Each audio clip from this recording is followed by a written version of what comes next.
مسلم league نون کے رہنما میاں نواز شریف، شیر سے کبوتر تک مکمل کہانی۔ میاں جب جب باز بننے سے باز نہ آئے تب تب بازی چھنتی چلی گئی۔ چنانچہ اس بار انہوں نے جہاندیدہ لیگیوں کی درخواست پر اقبال کا شاہین احتیاطاً دبئی میں چھوڑا اور مینار پاکستان کے سائے میں بازو پر کبوتر بٹھا لیا۔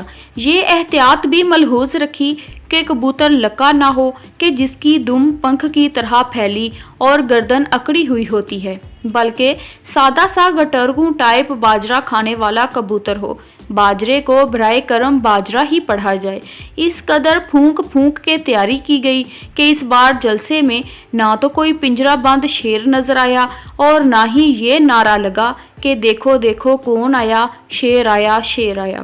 مبادا و خدا نہ خواستہ کوئی یہ نہ سمجھ بیٹھے کہ اگر میاں شیر ہے تو پھر ہم کون ہیں۔ میاں صاحب نے ابتدا میں ہی شکیل بادیانوی کے 2 الگ الگ مصرع ثانی جوڑ کے ایک نیا شعر اسمبل کیا اور ادب سے نابلد اسٹیبلشمنٹ کی توجہ چاہی۔ کہاں سے چھیڑوں فسانہ، کہاں تمام کروں، ذرا نظر تو ملے پھر انہیں سلام کروں۔ مگر اسی غزل کا یہ سالم شعر احتیاطاً نہیں پڑھا۔ انہی کے ظلم کا شکوہ کروں زمانے سے، انہی کے حق میں دعائیں میں صبح و شام کروں۔ ان کی تقریر سے پہلے برادر خورد شہباز شریف نے امید پاکستان، معمار پاکستان اور عظیم مدبر کو مخاطب کر کے اشارہ دے دیا تھا کہ بڑے بھیا کے خطاب کی روح کیا ہوگی۔ انہیں اچھی طرح سمجھا دیا گیا تھا کہ آپ اب ماشاءاللہ 73 برس کے ہیں، آپ کی صحت بھی پہلے جیسی نہیں، آپ کو شاید ایک بار اور بھاری ذمہ داریاں اٹھانا پڑ جائیں، لہٰذا ہر ادارہ اپنے اپنے آئینی دائرے میں رہ کر کام کرے، یا اپنے حلف کی پاسداری کرے، یا جمہوریت کو بار بار پٹڑی سے اتارنے والوں کا احتساب ہونا چاہیے، یا ووٹ کو عزت دو جیسے گھاتک جملے ہرگز زبان پر نہیں آنے چاہیے۔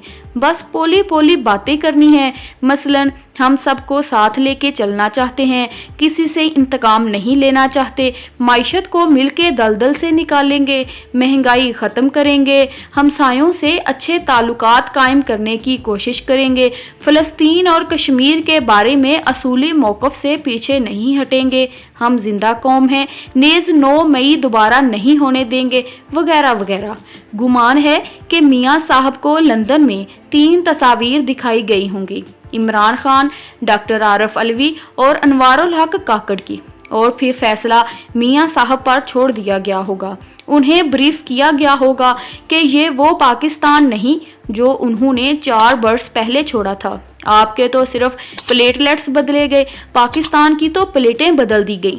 آپ تو خوش قسمت ہیں کہ آپ کو عدالت نے سزا سنائی اور عدالت نے ہی آپ کی گرفتاری کا حکم جاری کیا اور عدالت نے ہی آپ کو علاج کے لیے باہر بھیجا، اور انہی عدالتوں نے آپ کو مجرم قرار دینے کے باوجود آپ کو عارضی ضمانت بھی دی تاکہ آپ بلا خوف و تردد سٹیج پر جلوہ افروز ہوں۔ انہیں ہیتھرو ایئرپورٹ پر بتایا گیا ہوگا کہ آپ سے مرتضی بھٹو والا سلوک نہیں ہوگا کہ جو بے نظیر کی وزارت عظمیٰ کے دوران 3 نومبر 1993 کو کراچی ایئرپورٹ پر اترے تو دہشت گردی کے متعدد مقدمات میں اشتہاری مجرم قرار دیے جانے کے سبب انہیں سیدھا لانڈی جیل پہنچا دیا گیا اور ان کی والدہ ایئرپورٹ پر ٹاپتی رہ گئیں۔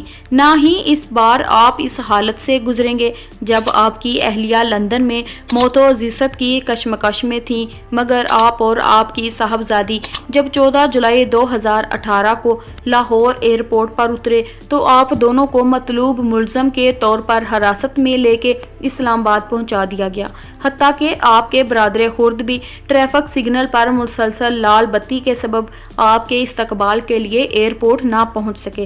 میاں صاحب کو بتایا گیا ہوگا کہ فضا اگر آپ کے حق میں عارضی طور پر بدلی ہوئی لگ رہی ہے تو اس کا یہ مطلب نہیں کہ پچھلا زمانہ بھی جوں کا توں لوٹ آئے گا۔ آج کے پاکستان میں آئین کے ورقوں کو پھاڑ کے جہاز بنا کے اڑانا ایک معمول ہے۔ عدالت ضرور ہے مگر ترازو ہوا میں جھول رہا ہے۔ گرفتاری اور FIR ایک لگژری ہے۔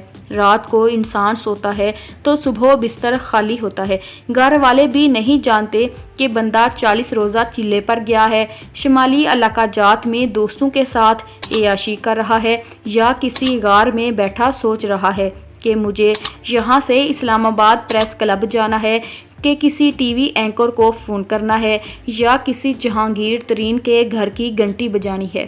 ہو سکتا ہے طیارے کی لینڈنگ سے پہلے میاں صاحب سے یہ قسم بھی چکوائی گئی ہو کہ جلسے میں اقبال کے کسی ایسے شعر کا حوالہ نہیں دینا جس میں شاہین اڑ رہا ہو۔